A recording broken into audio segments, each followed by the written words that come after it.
সুম্মা ইলা রাব্বিকুম তুরজাউন।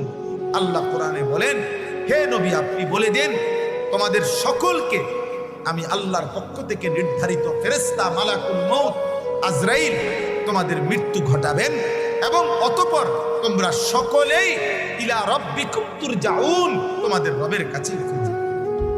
মৃত্যু মানে হারিয়ে যাওয়া, মৃত্যু মানে আল্লাহর কাছে ফিরে যাওয়া।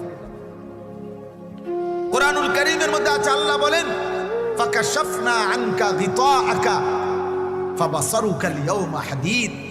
আল্লাহ বলেন মৃত্যু মানে তোমার চোখে, তোমরা মনে করেছো মৃত্যু মানে এই লোকটা চোখ বন্ধ করে ফেলছে আর কিছু দেখে না।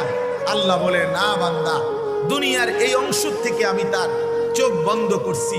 মৃত্যু মানে আমি তার চোখ আগের চাইতে পাওয়ারফুল করে দিয়ে কবর থেকে এবার এমন চোখ খুলে দিছি যে কবরের মাটির থেকে